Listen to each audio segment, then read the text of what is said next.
They say a child's first sound should be a laugh or a cry. In a packed tenement, the first sound a child made shattered the room like glass. She hides 7 dead men in our house.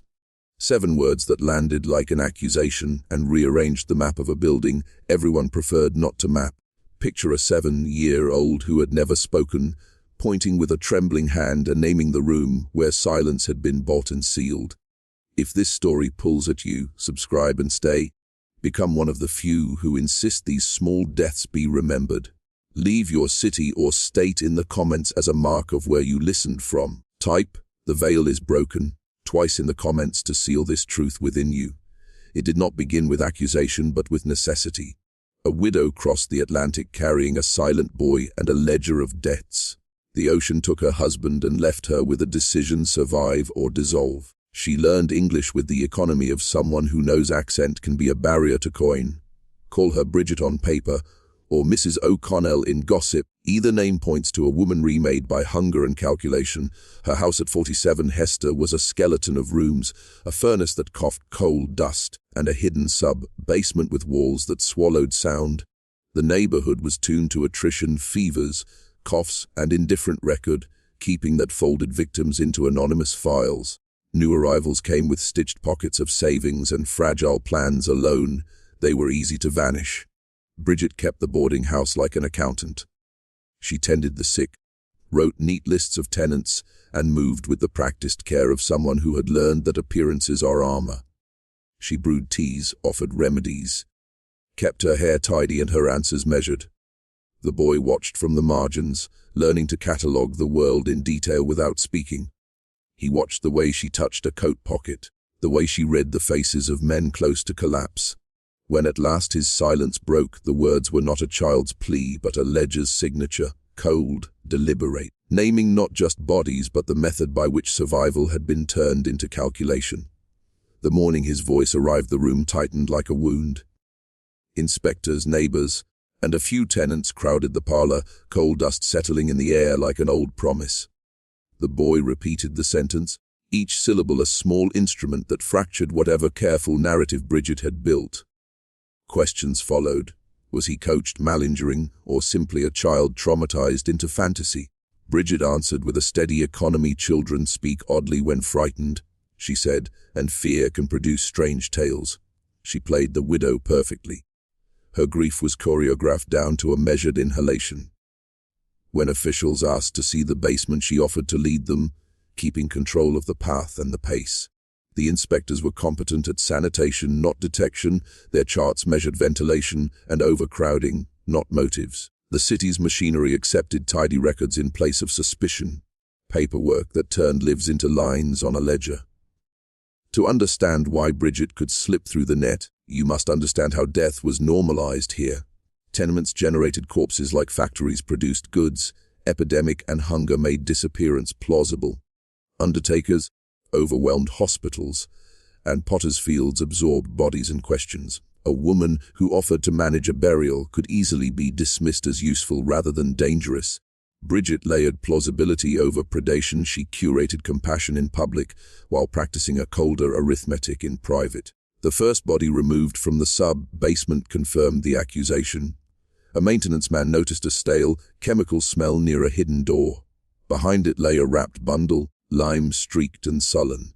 The body had been prepared to muffle scent and slow decay.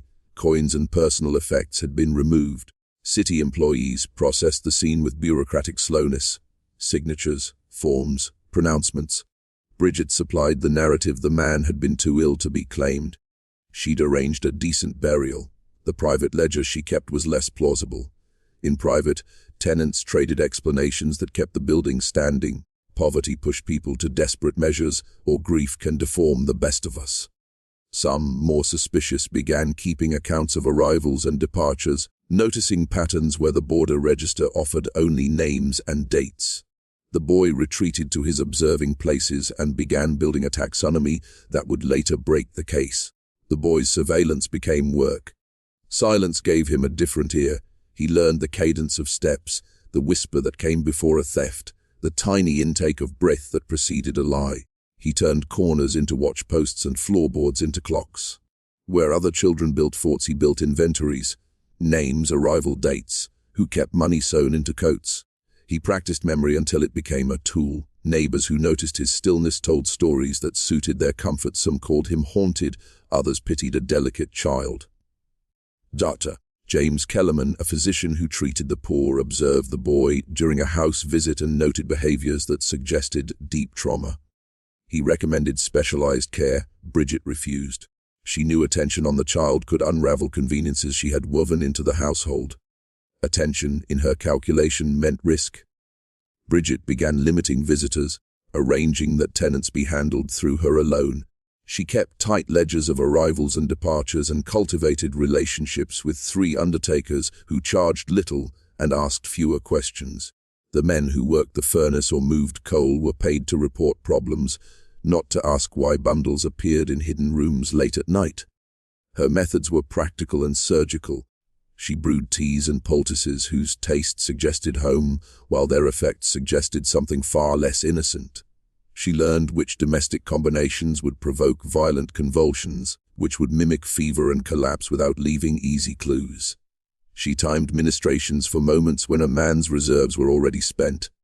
After a long voyage, during a night of fever, making his death appear inevitable rather than orchestrated. From hidden niches the boy watched Bridget perform mercy with the precision of a surgeon. He watched the moment she eased a hand into a coat to remove a watch, fingers practiced and careful. He watched how she wrapped bodies, how she mixed lime into cloth to slow decay. He memorized the smell of chemicals that drifted from the sub-basement, the same tang that clung to leather pouches when they were emptied. He stored the pattern like a prayer and waited for the one proof that could topple her. As deaths rose like ledgers closing, a few tenants began tallying oddities. Thomas Mackenzie, a blunt Scottish stone worker, kept his own register. He noted names, arrival days, and when letters stopped coming, he started asking questions tenement life usually swallowed. Where were these men buried who claimed their effects? Why did so many disappear under Bridget's watch? Mackenzie's inquiries made him unpopular. Bridget attacked soft spots, whispering about his drinking and resentment of sharing space with newcomers. Tenants, grateful for meals and favors, allowed doubt to hollow his credibility.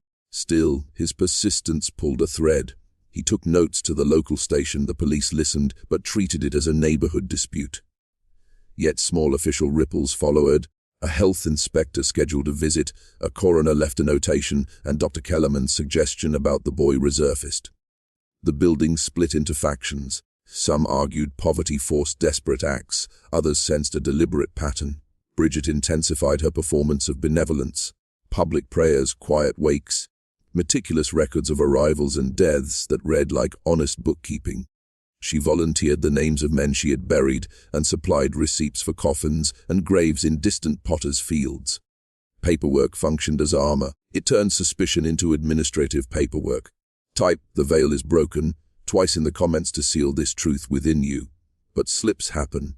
The boy, now a practiced observer, began leaving signs where certain tenants would find them, a boot nudged to reveal a soul, a pocket watch placed face up on a shelf, a ribbon dropped with care. He used objects to speak because words invited explanation and dismissal.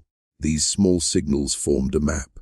Thomas Mackenzie doubled his notes, linking objects to names, and shared his ledger with an earnest tenant who worked deliveries and who owed him a favor.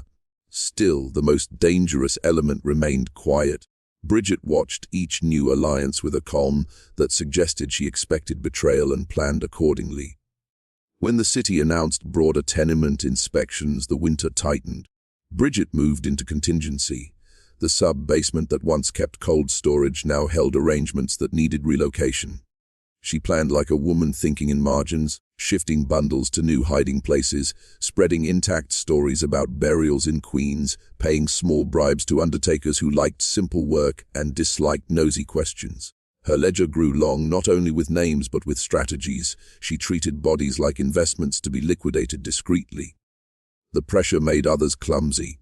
One undertaker, who had been sloppy even before suspicion, misfiled a burial plot.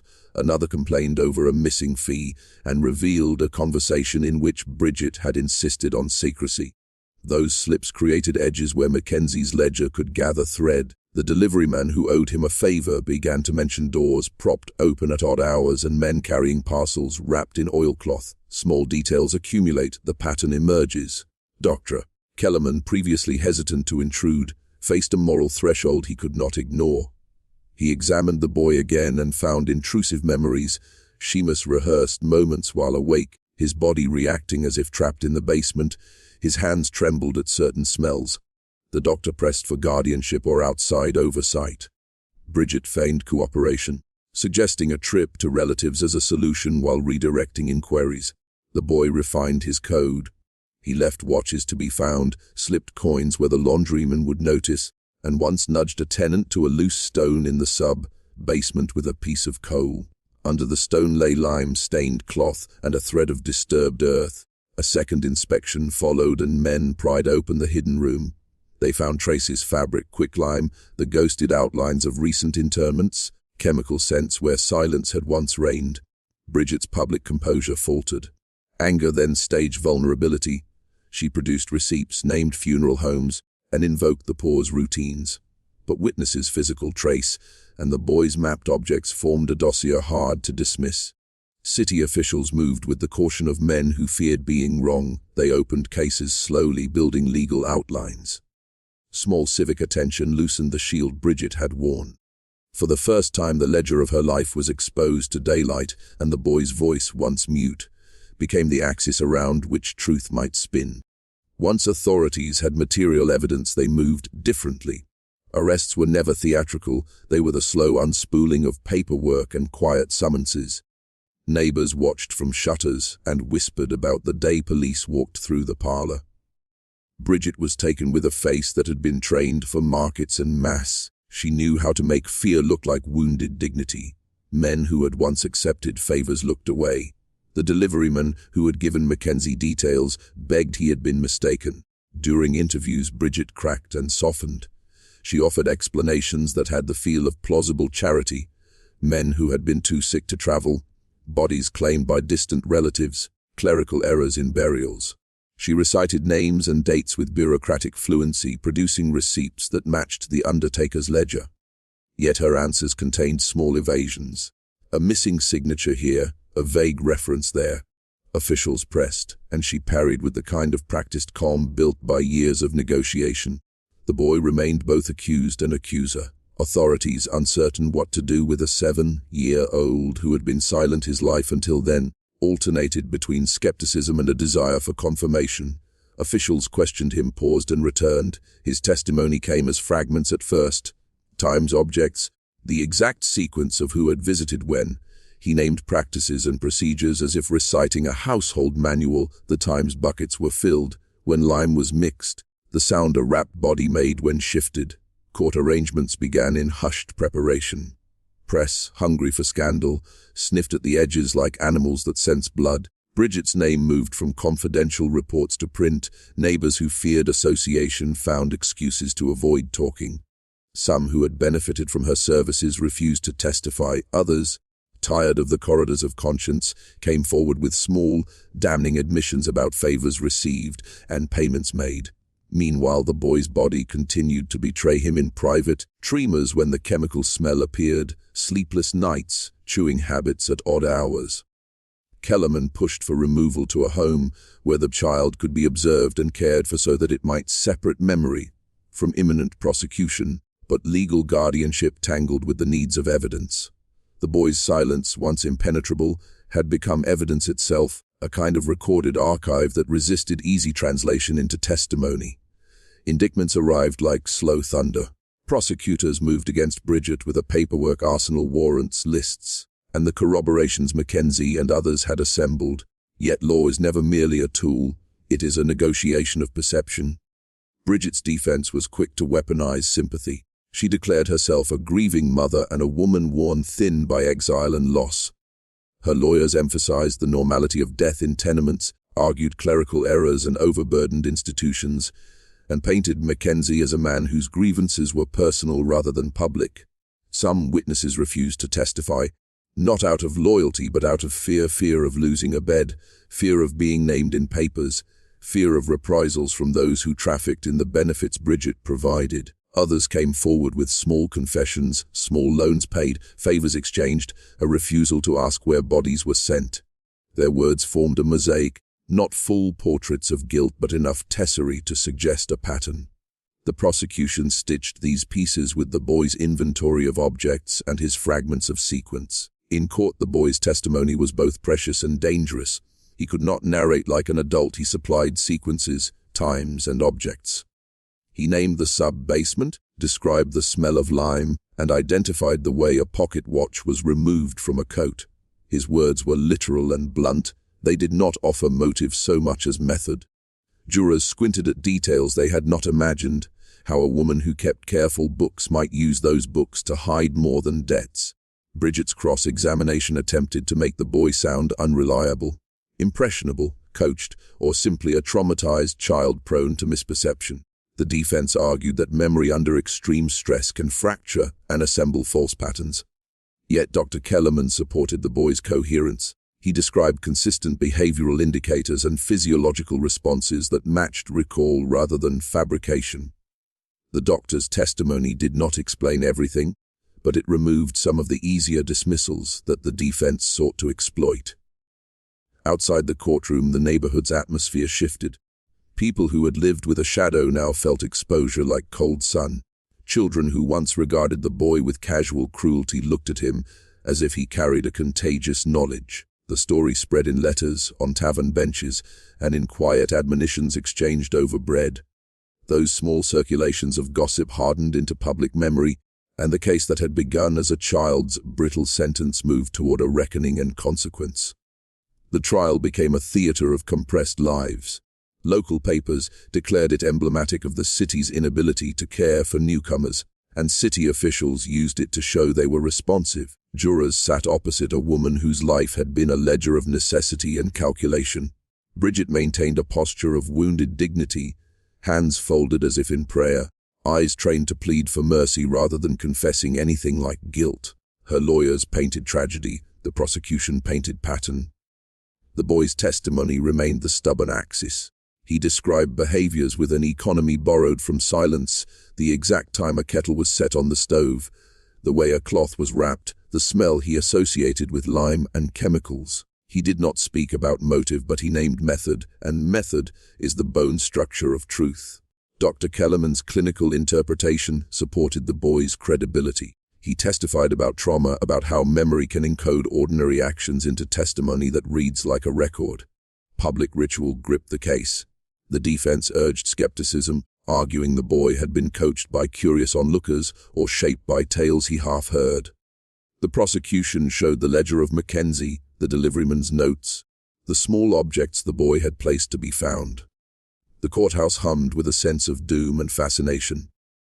Outsiders traveled to see the woman who organized death, and neighbors who had once been silent now watched with a kind of protective shame. Type, "The veil is broken," twice in the comments to seal this truth within you.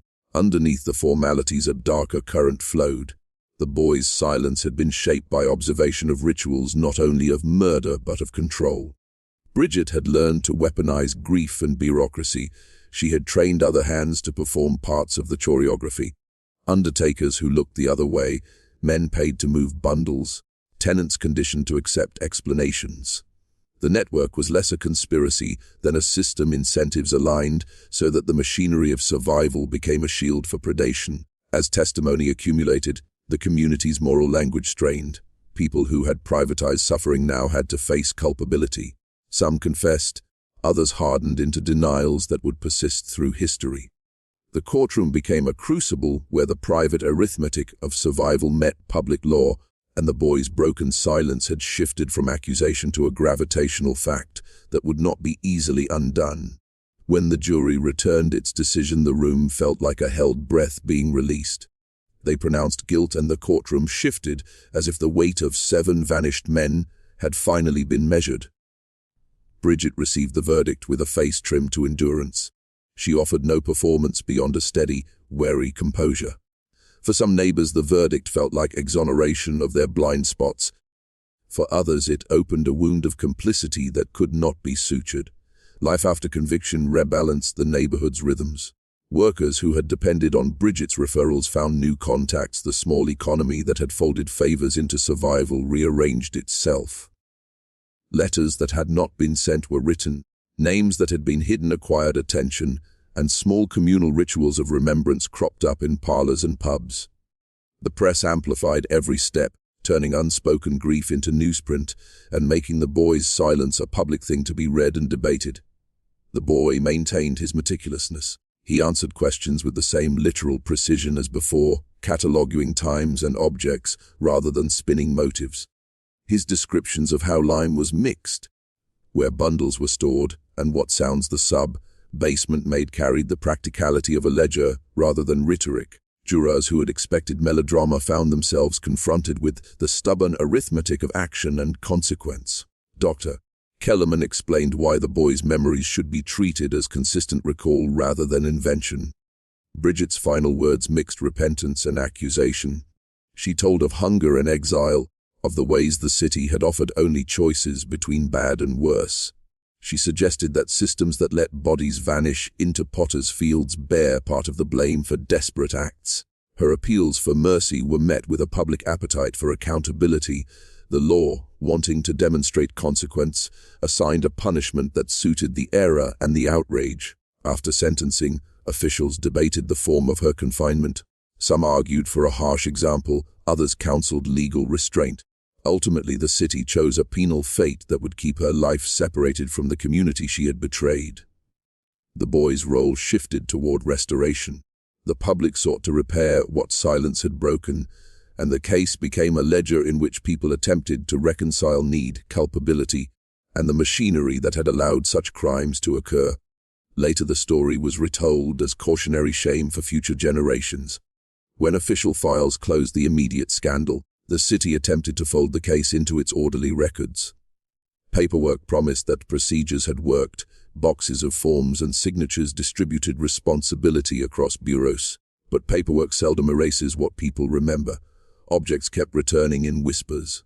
The watches, the lime-streaked cloth, the ledger of names, proof that administrative closure is not the same as forgetting. The boy was removed from the house and placed in a supervised home that mixed charity and curiosity. He became a ward the city used to demonstrate care. Dr. Kellerman oversaw observation and simple therapeutic practices meant to help him sleep and to frame his memories into language that could be documented. The aim was twin, to reduce his suffering and preserve his account as a piece of civic record. Recovery moved in islands. Some afternoons he learned to speak more plainly, to name colors and days, to tell small stories that did not carry the weight of bodies. Other nights he woke, coughing at the remembered smell of coal and chemicals. Objects could still throw him into a private geography of panic. The scrape of a shovel, the jingle of a pocket watch. Physical cues that dragged memory back to the sub-basement. Neighbors tried small acts of repair. They planted a tree in a courtyard and dedicated it to those who had been named and lost. Ministers who had previously looked away now offered services acknowledging that the poor had too often been ignored. Reformers seized the case as leverage for tenement oversight, clearer registries, more frequent inspections, better training for undertakers and inspectors. Change arrived slowly and unevenly. Regulations were amended, not reinvented. The moral aftershocks were enduring. People who once accepted transactional kindness now questioned the ethics of survival. The boy's voice, once a brittle ledger of objects, slowly became a moral instrument in conversations about how communities manage strangers, how institutions can be co-opted, and how grief can be performed to conceal calculation. The case settled into public memory as both horror and lesson, a dark ledger with lessons that would ripple into reforms and regrets. Still, years stretched, and the boy transformed into someone else while carrying the same catalogue of moments. He was no longer merely the witness recorded in court transcripts. He became a man shaped by a ledger of absence. Visits to Bridget in confinement were a ritual of contradiction. She sat behind thick glass and spoke in a voice that still knew the currency of explanation. Their encounters were not dramatic revelations but negotiations. Words exchanged like small payments where both parties tried to buy different kinds of peace. Bridget, confined and diminished, offered varying accounts. Sometimes she offered confession framed as mercy. She described scarcity as the root of her choices and spoke of debts that pulled at her like anchors. At other times she insisted on injustice, a city that had failed its own and then blamed the broken for acts the system enabled. Her explanations did not erase what had been done, but they complicated the ledger. Were her deeds the product of pure malice or of a social calculus twisted by exile? For the man who had been the boy, the visits were less about judgment than about understanding the architecture of cruelty. He wanted to know the exact steps of method, not to mimic them but to comprehend how ordinary instruments, paperwork, pity and routine, had been turned into camouflage. He asked practical questions about timing and technique, not out of cruelty, but out of a need to catalogue in a world that demanded explanations. Bridget answered, sometimes in fragments, sometimes in a voice that betrayed regret and calculation. The city continued to reform around the edges, never quite making itself whole. Re-inspection cycles increased and registries became less porous, but predators learned seams. Those who used systems for advantage adapted. The story of the 7 bodies remained an instruction manual in certain circles, a warning to some, a recipe to others about how bureaucracy can shield violence when courage and oversight are absent. The man who had once measured the world by objects turned his ledger into something else. He worked with reformers to improve records, advised inspectors, and testified in subsequent cases where patterns repeated. But his work carried a double burden. He knew how systems could be used to conceal, and he also understood how quickly communities can return to comfortable blindness. His life became an attempt to translate silence into durable guardrails around vulnerability and remembrance. The ripple effects were messy and incomplete. Legislation amended registration for transient workers and hired men. Undertakers faced more scrutiny and records. Inspectors received sharper mandates to pry into spaces that had once been ignored. These reforms mattered, but they were stitches on a fabric already torn. Laws can tighten a net, but they cannot stop someone who knows how to walk seams. The deeper lesson was cultural, that compassion untethered from accountability becomes an instrument of concealment. Institutions adjusted with the mechanical logic of bureaucracy. New checklists appeared on inspection forms. Clerks who once rubber-stamped burials now required additional verification. Yet every new protocol invited another workaround, a paid signature here, a whispered favor there. The story taught administrators to distrust too much efficiency wrapped in charity. It taught the public to look beyond performative grief and question the seams where kindness and accounting met. At the edges of civic reform, private rituals appeared. Families began keeping better records of arrivals. Immigrant support networks developed practices of oversight in addition to assistance. Churches and mutual aid societies instituted lists, witnesses, and public memorials for those who had no one to claim them. Such practices altered the texture of how communities cared for the transient and the poor. They introduced a small, secular theology of accountability that lived alongside older rituals of mourning, yet hidden agendas remained. Those who profited from opacity adapted. Where one method closed, another opened. The sub-basement model mutated into other forms, properties with locked rooms, networks of casual laborers who never asked questions, and a commerce of favors that traded silence for service. The story's lesson is stubborn. Systems built for survival can be diverted into systems for predation if no one watches the watchman. He taught children to mark names on lists, trained clerks to validate receipts, and whispered warnings in taverns and parish halls so the story would not dissolve into a comfortable silence again. Ever. If you peel back layers of any city, you find patterns that resemble each other. The Seamus Case was not a singular monstrous island. It was a concentration of processes that can reappear whenever desperation meets cunning and administrative indifference. Ancient corruption takes modern forms. A ledger that disguises theft becomes a registry that conceals bodies. Mutual aid becomes a mechanism to launder responsibility. The man who had been the boy learned to see these parallels and to treat them as study rather than spectacle. He traveled to other neighborhoods, to docks and boarding houses where transient men collected like weather. He consulted local reformers and studied registers, teaching them to read records as a reader reads a letter. He showed clerks how to spot accounts that smoothed too easily, how to interrogate the provenance of burial certificates, and how to follow money as reliably as bodies. These lessons were practical and plain, aimed at intercepting the small motions that allow predation to hide in plain sight. Beyond technical fixes, he emphasized the moral architecture.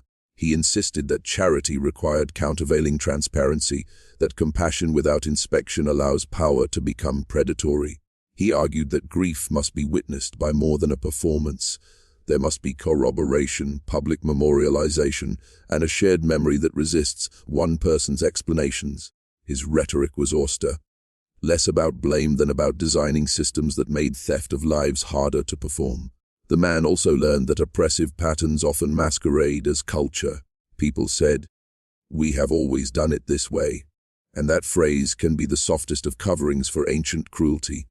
He taught communities to interrogate that phrase, which rituals preserved dignity and which were convenient shrouds for hidden economies.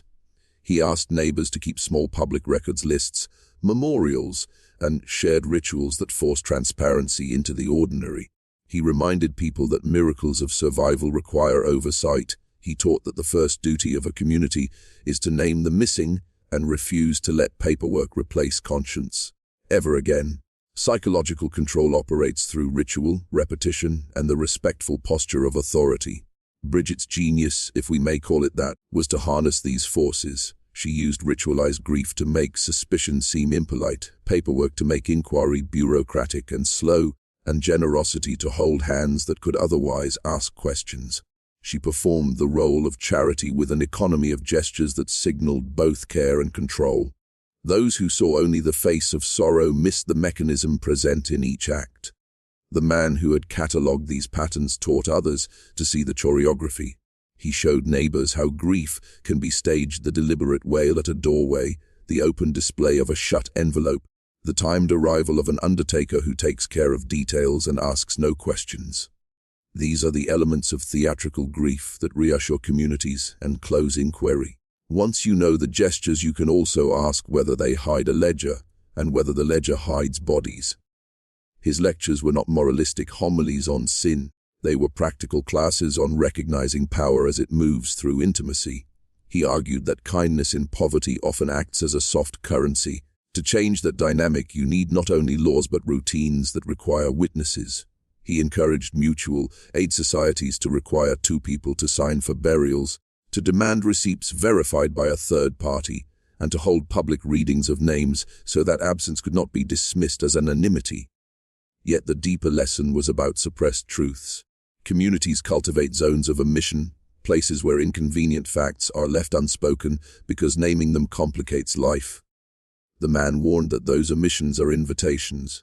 If you refuse to look at a pattern because it is uncomfortable, the pattern will thicken and swallow the unwary. He insisted upon rituals of naming lists, memorials, public markings, small acts that make forgetting more difficult. In the end, preventing future crimes demanded not heroism but attention, documentation, collective witnesses, and a refusal to let compassion become a cloak for calculation. Stories become instruments. They teach us what to see. The Seamus Case was retold in parlors, pamphlets, and later in reform lectures as an object lesson. Each retelling altered the story, smoothing edges or sharpening them depending on who spoke.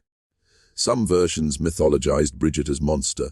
Others flattened the account into statistics about tenement death rates.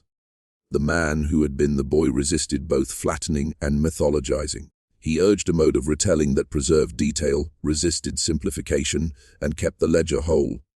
He traveled farther, advising municipal bodies and temperance societies, and sometimes surprising small audiences by recounting sequences with the dryness of an archivist and the urgency of a teacher. He refused grand rhetoric. His emphasis was always on detail. He would describe how a watcher's absence signaled a removal, how a ledger's neat dates masked absences, how an undertaker's repeated use of a particular euphemism could be a code. His audiences were not sensationalists. They were clerks, inspectors, and parish officers. In telling the story, he also taught a vocabulary for suppressed truth. He taught phrases to note in registers, gestures to mark in a community, and small liturgies of witness, placing names in public spaces, carving initials into a bench, reading lists aloud on certain days. These practices created a shared memory that resisted single-person narratives and forced records into public light. Modern reformers used the Seamus Case to push for paperwork that could not be easily gamed: double verification, witness signatures, and communal ledgers accessible to more than one hand. But systems alone are not enough. The man repeatedly said that vigilance is a human habit, not an administrative miracle. You cannot program conscience into a ledger. You can only design institutions that invite conscience to act. He ended each lecture with a ritual plea: remember the names, keep the lists, and never let the ledger be only an accounting for money. In memory and record we keep the missing from becoming invisible. In ordinary acts we guard against organized cruelty. This is the lesson he left the city forever. Decades later the story sat in archives, yellowed and folded, but its effect persisted. New journalists dug up the case and found the ledger of names, the doctor's notes, and the child's testimony transcribed into formal English. Each document testified not only to crimes but to the social architecture that made them possible. Researchers compared the Seamus case to others and found a mesh of practices: hidden rooms, friendly undertakers, and charitable networks that declined to ask painful questions. These patterns had roots. The mechanisms that allowed bodies to be hidden beneath lime and linens were not unique to one house. They echoed older systems where marginal lives were invisible by design. When populations shift quickly, when migrants arrive in mass and institutions are overwhelmed, opportunities for predation expand. The city's rush to modernize sometimes created blind spots, and predators like Bridget learned to exploit the gaps between sympathy and bureaucracy. Historians began to call the case an example of structural cruelty, harm produced not only by individual malice, but by arrangements that turn neglect into a cover. Policy papers cited the case as evidence that oversight must be institutionally sustained, not episodic. Lawmakers designed checks less as moral instruments than as practical devices. Signatures verified by witnesses, registries open to public scrutiny, and mandatory cross-checks for burials of unclaimed persons. Yet folklore also arose. In taverns and in the margins of parish newsletters, Bridget's name became a cautionary myth. Mothers used the story to frighten children into obedience. These mythic versions smoothed complexity into binary images: monster versus innocent, ignoring the tangled systems that had allowed her. Myth made the story easier to consume and easier to forget. The real lesson, historians argued, lay in resisting myth and retaining the uncomfortable details. He urged communities to teach children to speak the names of strangers aloud, to demand receipts for small kindnesses, and to treat the act of naming as a civic duty. In those small, repetitive acts lay the best defense against a resurgent predation and memory. The more he examined archives, the more the man noticed a recurring arithmetic. Where profit met anonymity, bodies were at risk. In some cases the motive was not petty greed but a larger calculus: keeping property lines clear, removing obligations, and maintaining appearances that attracted investment. Cities that wanted tidy records sometimes cultivated environments where inconvenient people were easier to erase. That is the hidden agenda, a preference for statistics that look healthy even if actual lives are not. He found similar protocols in distant ports, a practice of rapid burials, the use of unmarked graves, undertakers who preferred cash and speed. He discovered how paper could be shaped to fit a story. Death certificates filled with comfortable causes, registrars who accepted convenient explanations, and networks of silence that spread across neighborhoods. Each system varied in detail, but their logic was aligned: secrecy wrapped in legitimacy. This awareness made his work broader. He advised not only local clerks but reformers in other ports and nodes of migration, sharing methods to thwart those who would exploit administrative seams. He argued that anti-predation required administrative imagination, simple redundancies, visible auditing, and communities empowered to demand verification. He insisted that transparency be mundane, regular, ordinary, and slightly boring, so that it might outlast the spectacle of a scandal. Sometimes his interventions were mechanical, introducing cross-checks, asking that burial claims be co-signed, or requiring physical verification of remains.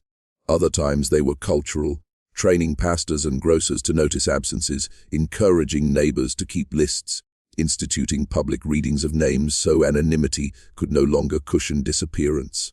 These measures were small, and they worked in small increments. He warned that powerful institutions often prefer tidy narratives because they simplify governance and attract capital, but when tidy narratives replace human notice, the vulnerable vanish. His remedy was stubbornly quotidian: teach citizens to notice, to mark, to demand receipts, to read the margins, resist the comfort of tidy stories, and keep the ledger of lives visible, always vigilant. He aged in increments of careful labor. The once silent child who had pointed at a hidden doorway carried his ledger into old age, as if it were both armor and prayer. He lived modestly, refusing profit from the notoriety that sometimes shadowed his name. Scholars sought him for interviews. Civic boards invited him to conferences. He declined honors but accepted work that could reduce the chance of another Bridget arising from the fissures of indifference. In his private moments he wrestled with complexity. He had learned to translate observation into policy, but he also knew the moral calculus that produced Bridget: exile, hunger, and the brittle arithmetic of survival. He never forgave what had been done, yet he also refused to flatten human motives into pure evil. That nuanced understanding made his counsel valuable and sometimes uncomfortable. Reforms needed teeth, yes, but they also needed compassion that did not allow cruelty a cover. Sometimes he visited the courtyard where a tree had been planted for the missing. He would sit and read aloud names recorded in a ledger he kept, a habit that felt like both penance and pedagogy. Children played nearby and occasionally listened, eyes wide at the cadence of a voice that named losses with care. The act of naming, he believed, eroded the cover that anonymity offers the opportunist. To speak a name publicly was to stake a claim against disappearance. At times he considered how narratives warp over time. Myth can hide truth as easily as forgetfulness can. The story of Bridget could become monstrous or sanitized depending on who told it.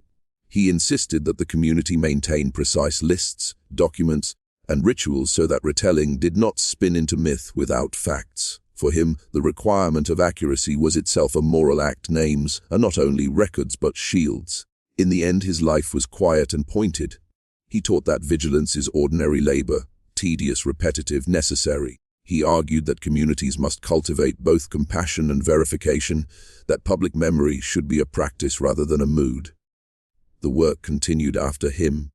Registries copied into municipal archives, neighborhood readings became monthly, and the habit of naming the missing persisted as civic discipline. Listen, there is a lesson wrapped in the texture of this story that is quieter than headlines. It is not only about a mother who turned charity into instrument, it is about how systems and people can conspire together through a mission. When institutions are understaffed, when charity is unverified, and when communities privatize grief, predation finds an economy. The Seamus Case teaches us to attend to the spaces where routine and kindness meet. There lies the risk of camouflage. Forbidden history is not only grand conspiracies, it is the accumulation of small, unremarked actions that create an environment where harm can be rationalized. A ledger that lists arrivals and deaths becomes a shield when nobody checks its footnotes. A ritual of public mourning becomes a mask when it is not accompanied by documentation. The boy's accusation cracked open such mundane machinery and revealed a structure designed to soften scrutiny. Hidden agendas are often banal. They are a preference for tidy numbers, a municipal desire for cleanliness at the expense of curiosity, a religious inclination to accept charity without asking for witnesses. These agendas are not always malicious in consciousness. They become dangerous because they align incentives in ways that hide cost. The man who had catalogued the abuse taught that the antidote to such agendas is to make transparency mundane and habitual. Institutional manipulation thrives where people feel powerless. Those who have less often accept easier stories because complexity requires time, effort, and risk. The moral architecture he taught was a pragmatic one. Build routines that force verification, create small public rituals that name absences, and enroll neighbors in the maintenance of records. Convert empathy into practices that require witnesses and signatures and repeated attention. The boy who never spoke became a ledger of names and a teacher of habits. His final gift was instruction: keep lists, demand witnesses, read registers aloud, and refuse the temptation of tidy explanations. Do these, and you make predation harder. Listen as if you stand in the parlor and still smell coal. This final ledger entry is where silence becomes instruction. The child who broke his muteness to name 7 dead men and a mother who turned mercy into accounting offer a template that can repeat. Templates travel. They adapt to the conveniences of those who need them. Accept this: the machinery that enabled Bridget is ordinary. Paperwork, performative grief, and economies of favors conceal harm when people prefer tidy numbers to inquiry. Institutions that prize efficiency over scrutiny create blind spots. Those blind spots are where predation thrives. Naming this is a practical diagnosis, not melodrama. Take 3 simple practices with you. First, name who is absent. Write names publicly and ask witnesses to affirm. Second, demand 2 signatures or confirmations for acts that touch death, custody, or property. Double verification is dull but effective. Third, make public readings routine. List names in community spaces so anonymity is less powerful. These acts require no heroism, only persistence.